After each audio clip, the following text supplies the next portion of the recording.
دھرنے کے بعد کی صورتحال کے لیے وکلا کے ساتھ وہاں گئی. چاہے ملنے دیا جاتا، نہ ملنے دیا جاتا، باہر آ کے پریس کانفرنس کرتے، تو کیوں نہ گئی؟ صرف وکیل ہی کیوں وہاں کھجل ہو رہے ہیں؟ ایک دوسری خبر جو میں نے کل دی تھی، عمران خان صاحب مصدقہ ترین میں معلومات سے کہہ سکتا ہوں پریٹی مچ ان اڈیالہ جیل، بالکل اڈیالہ جیل میں. یہ کہانیاں کہ وہ جی ایچ کے فلاں سینٹر میں اور اتنے بندے باہر کھڑے ہیں اور یہ ہے اور ان کو زندگی کو خطرہ لاحق ہے، ان کو سپرے دی جب ماری جا رہی ہے، کھانا نہیں دیا جا رہا، ان کو ایکسرسائز نہیں، سب جھوٹ ہے. دو وجوہات جو بیان کرنا وہ سن لیں کیا ہے. ایک ڈر اور دوسرا ہے پلان. یہ اب دھیان سے سنیے گا، جو مجھے سنتے ہیں ان کی مہربانی کہ میری بات دھیان سے سنتے ہیں، جذباتی نہیں ہوتے، کیونکہ ہمارے یہاں خبر ہوتی ہے، جانکاری ہوتی ہے، تجزیہ ہوتا ہے. ایک ڈر ہے کس کا؟ عمران خان کا. دوسری ہے حکمت عملی پلان. تو ڈر کا ایک ہے، ڈر یہ ہے کہ اسلام آباد میں جو کچھ ہوا، اس کے بعد پی ٹی آئی کے ساتھ جو معاملات ہوئے، جو لوگ جاں بحق ہوئے، شہید ہوئے، زخمی ہوئے، اس سب کے بعد اگر پی ٹی آئی کے ذمہ دار وکیل یا سیاستدان ان سے ملنے میں کامیاب ہو گئے تو ہو سکتا ہے عمران خان صاحب رد عمل کے طور پر کوئی اس سے بڑا اعلان نہ کر دیں، کوئی ملک گیر احتجاج، کوئی استعفے، کوئی اور کاروائی نہ ڈال دیں. تو یہ ڈر تو ہے، کیونکہ عمران خان صاحب ان کے لیے تو انپریڈکٹیبل ہیں. ابھی تک جو حکومت کی چالیں یا حکومت کے ایکشن رہے ہیں عمران خان صاحب کو قابو کرنے کے لیے، وہ تو ناکام ہوئے، کامیاب نہیں ہوئے. اس لیے انہیں ڈر ہے. تو پہلا جواب آپ کو مل گیا کہ خان صاحب سے کیوں نہیں ملنے دیا جائے؟ ڈر. دوسرا بڑا اہم انکشاف جو میں آج کرنے جا رہا ہوں، اور یہ مجھے بڑے مصدقہ ذرائع سے اس بات کی علم ہوا، میرا دماغ بھی وہاں ہلکا پھلکا جا رہا تھا، لیکن کوشش کی کہ جو مصدقہ بات ہو، جو سمجھ میں آنے والی بات ہو، وہ کی جائے. دوسرا نقطہ بہت اہم ہے، وہ یہ ہے کہ اس لیے نہیں ملنے دیا جا رہا کہ وہ تو جیل بیٹھے ہیں، کمیونیکیشن ان کے ساتھ ہے نہیں کسی کی، تو ان کو شاید یہ تاثر دیا جا رہا ہے کہ آپ کی پارٹی تتر بتر ہو گئی ہے، بکھر گئی ہے، برباد ہو گئی ہے، بھاگ گئے ہیں لوگ، زخمی ہو گئے ہیں، اور بیگم بھی بھاگ گئی تھیں، اور علی مین گنڈا پور صاحب بھی بھاگ گئے تھے، قیادت کا نام و نشان نہیں ہے، وجود تک نہیں ہے. تو اب آئیں نہ بیٹھیں، ذرا کوئی بات چیت کر لیں، کوئی راہ نکال لیں. یعنی ڈیفیٹڈ مائنڈ سیٹ کے ساتھ اگر آپ ہمارے ساتھ بیٹھیں. اب یہ جو حکمت عملی ہے، یہ پہلی والی تو کامیاب ہو گئی کہ ملنے دیا جا رہا نا. جب ملنے دیا جائے گا تو وہ پیغام نہیں کو دے پائیں گے، اپنا فیصلہ نہیں سنا پائیں گے. اب دوسری والی حکمت عملی یہ اس سے پہلے بھی کئی بار لگا چکے. یہ ان کے ذہن میں ایک پلان ہے کہ عمران خان صاحب کو اعصابی طور پر توڑا جائے، پارٹی نہیں مل رہی، وکیل نہیں مل رہے، اور تاثر یہ دیا جائے کہ ختم ہوگی پارٹی. لیکن اس سب سے بھی خان کا کچھ نہیں بگڑنا. نوئنگ ہم، آپ بھی جانتے ہیں انپریڈکٹیبل ہے عمران خان صاحب، کچھ نہیں بگڑنا. تو دوسرا پلان ان کا یہ ہے. دو وجوہات تھیں جو میں نے آپ کو بیان کر دی ہیں. اس کے بعد مجھے لگتا ہے کہ صورتحال اس لیے گمبھیر ہے کہ ملنے نہیں دیا جا رہا. رہ گئی ان کی صحت سلامتی. کوئی سپریش پہ نہیں انہیں ماری گئی، بالکل کھانا چھانا دیا جا رہا ہے، بالکل ان کا چیک اپ ویک اپ بھی ہلکا پھلکا ہو رہا ہے. ہاں، جس آزادی سے جو سہولیت ان کے پاس تھیں، ٹی وی شی وی، آگے پیچھے میل ملاقاتی، وہ اس میں جیل انتظامیہ اپنی من مرضی کے اور موقع کے حساب سے گڑبڑ کرتی رہتی ہے. لیکن خان ایک دلیر اور کلندر قسم کا بندہ ہے، وہ مائنڈ نہیں کرتا. Is okay, is pretty much okay.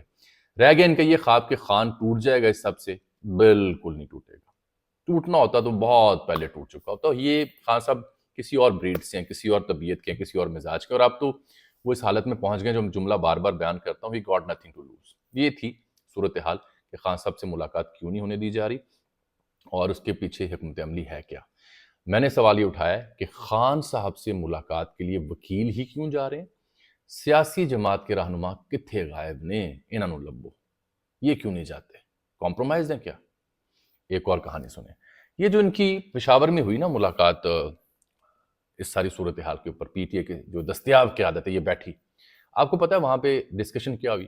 ہمارے صحافی دوست ہیں احتشام بشیر، انہوں نے ایکسپریس پہ سٹوری بھی ڈالی، لیکن علم تھا مجھے، میں نے ایک دو ذرائع سے کنفرم بھی کیا. یہ وہاں پہ یہ کہانی بیچ رہے تھے کہ سنجانی پہ دھرنے کے اوپر ایگریمنٹ ہو گیا تھا، اور اس کے بدلے ڈاکٹر یاسمین راشد اور دیگر کی رہائی بھی ہو جانی تھی، بات چیت آگے بڑھنی تھی، کمیٹیاں بن جانی تھیں. تو خان صاحب نے ایٹ دی 11th آور کہا کہ نہیں 24 کی کال ہے، جس کے بعد ہم سب ہکے بکے رہ گئے، مذاکرات تعطل کا شکار ہو گئے. پھر اسلام آباد کا دھرنا آیا، وہ بھی بیڑا غرق ہو گیا، اور اس کے بعد اب رسوائی ہی رسوائی ہے. تو خان صاحب نے انپریڈکٹیبل کال دے دی، اور بشریٰ بیگم نے کسی کی نہیں سنی بات، اور ہم چل دیے، اور ہم وہاں سے جو کچھ بھگتا ہے وہ آپ کے سامنے ہے. اس کہانی میں کسی حد تک دم ہے، لیکن اس میں ایک مسئلہ ہے. مسئلہ یہ ہے کہ who are you to call a shot؟ جو بھی ڈیسیژن جو بھی پلان کرنا ہے وہ تو آپ کے رہنما عمران خان نے کرنا ہے. تو جب تک آپ اسے اعتماد میں نہیں لیں گے، آپ کے مذاکرات کی کیا حیثیت ہے، جلسہ گاہ کے تعین کی کیا حیثیت ہے، بندوں کی رہائی کی کیا حیثیت ہے. تو انہیں تو پہلے اعتماد میں لینا. آپ کہیں اور اعتماد میں لے کے تو آپ شکوہ کر رہے ہیں کہ خان صاحب نے انپریڈکٹیبل کال دے دی. تو اس لیے یہ کہانی اندر کھاتے تو چلی، لیکن بعد میں جو رہنما باہر نکلے وہ یہ بات آن ایئر نہیں کر سکتے. ایک دوسرے کو تھارسس کرنے کے لیے، ایک دوسرے کو تسلی دینے کے لیے رام کہانیاں سنا رہے ہیں، باقی پلے کچھ نہیں ہے. پلے کچھ ہوتا تو خان کے یہ ساری جتنی بھی ایم این ایز ہیں، یہ جتنی بھی آپ کی سیاسی کمیٹی کے لوگ ہیں، یہ سارے اکٹھے ہو کے بکلا کے ساتھ ہٹیالہ جب کھڑے ہو جائیں کورٹ آرڈر لے کے کہ ملنے دیا جائے، میڈیا کور کرے گا.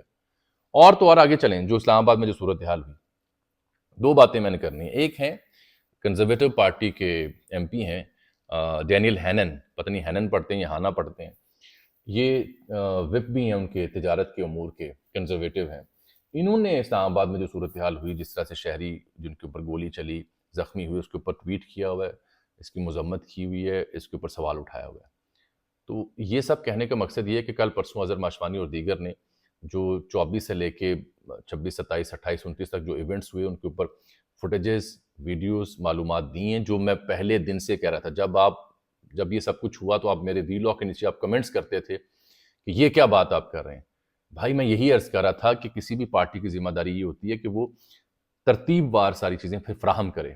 تو اب پی ٹی آئی نے 4-5 دن 6 دن لگا کے وہ ترتیب وار، سلسلہ وار ہر ایونٹ کو سامنے رکھا ہے، گوگل ڈرائیو کی صورت میں بھی، سوشل میڈیا کے اوپر بھی، کہ یہ دیکھیے ہمارے نظر میں یہ ہوا ہے. گو کہ اس میں کچھ فوٹیجز پرانی ہیں جس کے اوپر اعتراض بھی کیا جا سکتا ہے، جیسے ننکانہ کی فوٹیج ہے جہاں زخمی بے شمار ایک ہاسپٹل میں، وہ ننکانہ کے 2019 کی. کچھ فوٹیجز جینون بھی ہیں جو ڈی چوک کے اوپر ہیں. تو یہ کام تھا جو پی ٹی آئی کو کرنا چاہیے تھا. اچھا، اب اس سب کے بیچ ایک چھوٹی سی اہم بات آپ سے کرنی ہے. ہم سب پاکستانی ہیں، پاکستان ہے تو ہم ہیں. مجھے بڑا افسوس سے کہنا پڑ رہا ہے کہ آج ہی کچھ ہمارے سولجرز جو ہیں وہ شہید ہوئے پاک فوج کے. تو میں نے کچھ ٹویٹس دیکھے جو بظاہر پی ٹی آئی کے ہیں، جنہوں نے اس پہ بڑی عجیب و غریب جملے لکھے. فوج سے اگر آپ کو گلہ ہے تو وہ فوج کی سیاسی مداخلت سے ہونا چاہیے. فوجی جو میرے لیے اور آپ کے لیے اپنی جان قربان کر رہا ہے، اس سے نہیں ہونا چاہیے. شہداء کی تذلیل نہ کریں، بالخصوص وہ جو ہماری جان و مال کی حفاظت کرتے ہیں. اور ان شہداء کی بھی تذلیل نہ کرے حکومت جو اپنے حق کے لیے اسلام آباد آئے اور مارے گئے. تو شہید جو بھی ہو، کسی حق کے لیے باہر نکلا ہو، اس کی تذلیل نہیں کرتے. فیصلہ ساز کوئی اور ہوتے ہیں. فوج کے دم سے پاکستان قائم ہے. ہاں، میں اس حد تک آپ سے متفق ہوں کہ سیاسی کردار جو ہوتا ہے اداروں کا، وہ نہیں ہونا چاہیے. جو عوام کی رائے ہے، عوام جسے منتخب کریں، اسے قیادت کرنی چاہیے. اور یہی وجہ ہے کہ کڑماس بنا ہوا ہے، یہی وجہ ہے کہ سیاسی عدم استحکام ہے. جاتے جاتے ایک بار پھر رپیٹ کروں بات، خان صاحب is pretty much okay fine. جان بوجھ کے نہیں ملنے دیا جا رہا. 2 وجوہات بیان کر لی ہیں. 2 سے 3 ماہ کے اندر آپ دیکھیں گے کہ یہی سیٹ اپ، یہی سرکار مجبور ہوگی خان سے بات کرنے کے لیے. اس کے علاوہ حل نہیں. زیادہ لمبا عرصہ اسے بیہائنڈ دی بارس نہیں رکھا جا سکتا. اتوار کا دن ہے، تھکا ہوا ہوں، واک کی ہے. اجازت دیجیے، اللہ حافظ.